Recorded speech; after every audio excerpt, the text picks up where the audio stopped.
Bismillahirrahmanirrahim. Assalamualaikum warahmatullahi wabarakatuh. Kali ini Hadi Alikoda Podcast ingin nimbrung persoalan yang berkaitan dengan debat Cawapres, calon wakil presiden. Kami menganggap bahwasanya debat ini menjadi sangat penting, khususnya yang berkaitan dengan pemahaman kami, grup BNGI, Bogor Natur Indonesia, yang terus memperdalam persoalan mengenai konservasi dan lingkungan hidup serta pembangunan berkelanjutan. Maka kali ini secara khusus mengangkat topik yang ramai dibicarakan oleh para cawapres, yaitu tentang lingkungan dan pembangunan. Kawan-kawan sekalian, bangsa Indonesia yang saya cintai, bahwasanya negara Indonesia termasuk negara yang paling tinggi potensinya dari sudut sumber daya alam dan lingkungan. Kita juga ingin menyuguhkan kondisi luas dari daratan, perairan, dan lautan. Daratan Indonesia mencakup seluas 1,9 juta kilometer persegi dan perairan mencakup 6,3 juta kilometer persegi. Perairan ini terdiri dari lautan, yaitu 3,2 juta kilometer persegi. Kondisi luasnya, wilayah ini menunjukkan bahwa Indonesia sebagai negara tropis yang termasuk kaya raya dengan biodiversity, dengan keanekaragaman hayati. Maka tentunya kami sangat menyambut dengan bangga dan sangat mengharapkan bahwasanya kebijakan yang tertuang di dalam debat calon wakil presiden memberikan satu tempat yang khusus terhadap kondisi kebijakan mengenai lingkungan dan pembangunan berkelanjutan.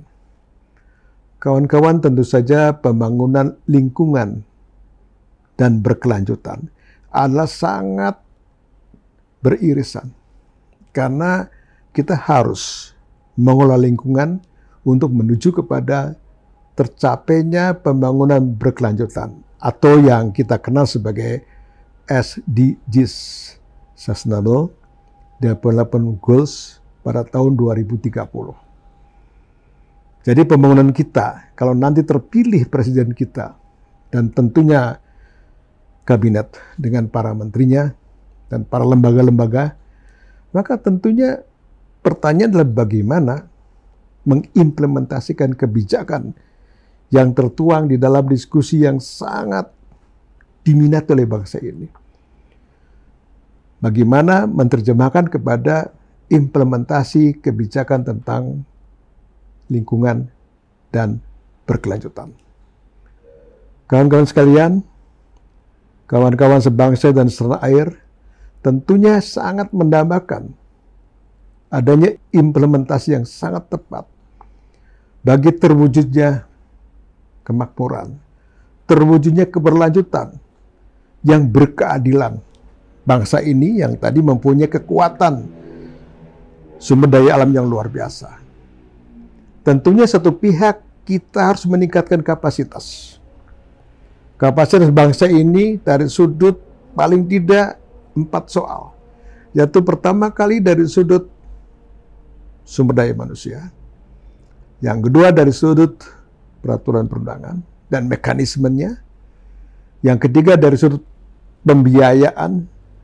Tentunya supaya pembiayaan berdasarkan kekuatan-kekuatan bangsa ini. Dan keempat, bagaimana mengukur kemungkinan terjadinya dampak dari kegiatan ini terhadap lingkungan, terhadap kemajuan bangsa. Kawan-kawan sekalian, maka tentunya kita bertumpu pada suatu kekayaan alam yang luar biasa, yaitu dari puncak gunung sampai dasar lautan.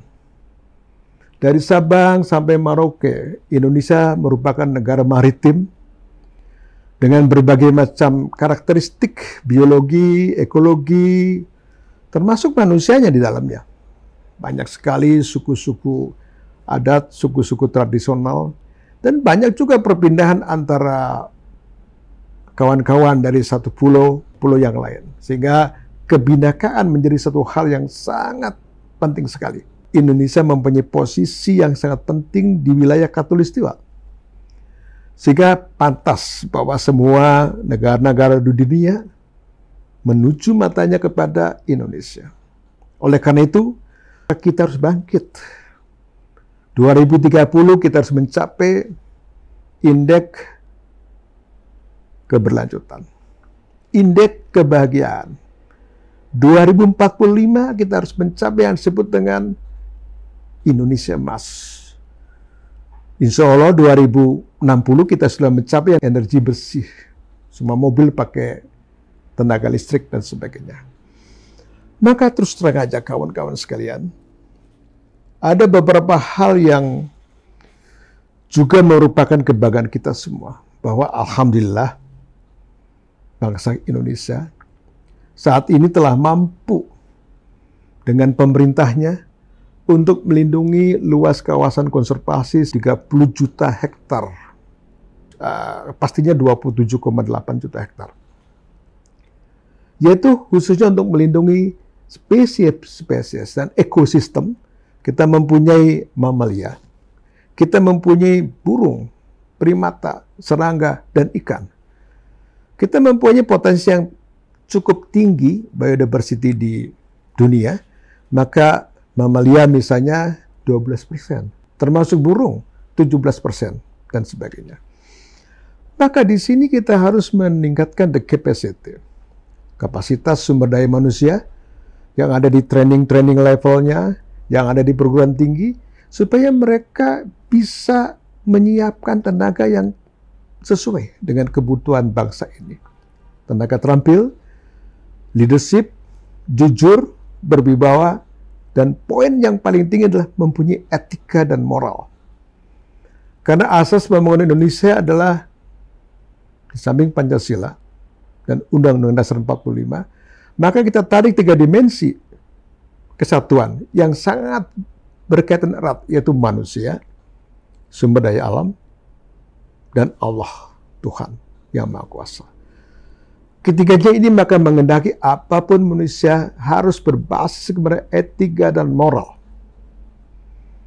Kawan-kawan sekalian, bangsa Indonesia yang tentunya mempunyai harapan yang tinggi bagi ke depan untuk mencapai kebahagiaan, insya Allah kita akan mencapai kecukupan pangan, kecukupan obat-obatan, dan kecukupan energi. Banyak sekali energi kita yang belum kita manfaatkan.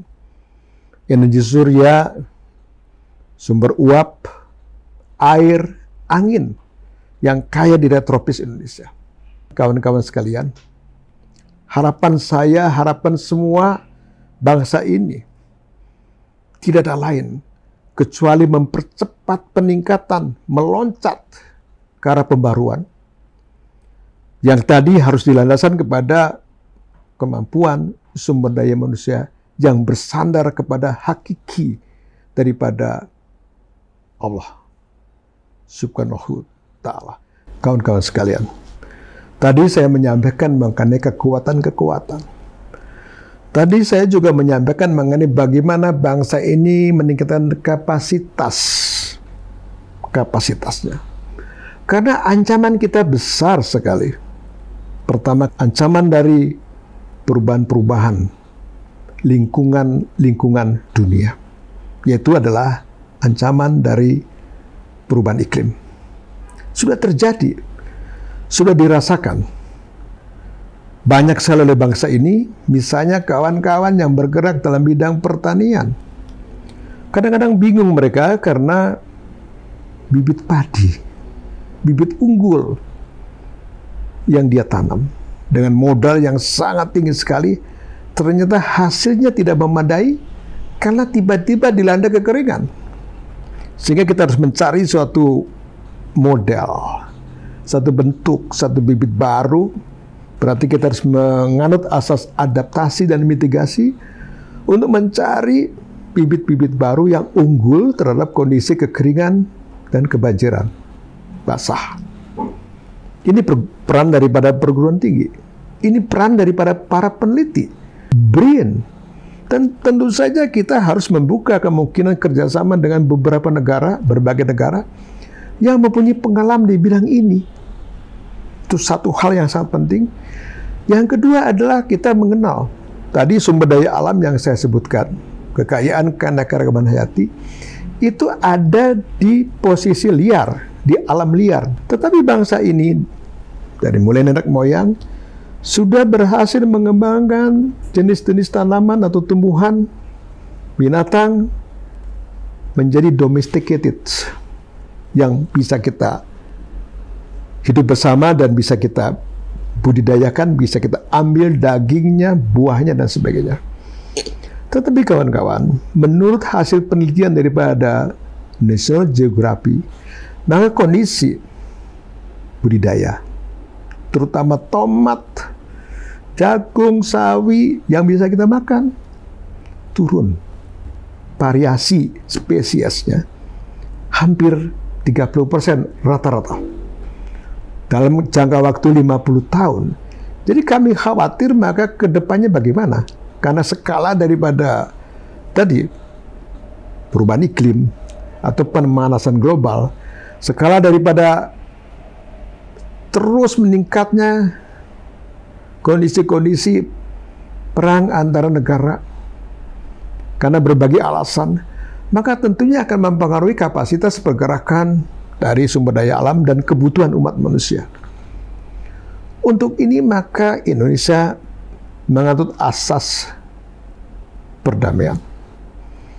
Jadi Indonesia ada di depan sejak kemerdekaan kita, sejak presiden pertama, maka terus-menerus sampai terakhir bagaimana mengupayakan agar dunia ini damai. Dunia ini menekan peperangan, tetapi Indonesia juga harus kuat mengenai cadangan-cadangan sumber daya alam. Nah, kita harus memperkuat bagaimana mempertahankan lautan kita dengan sumber daya alamnya, mempertahankan hutan kita dengan berbagai sumber daya alamnya.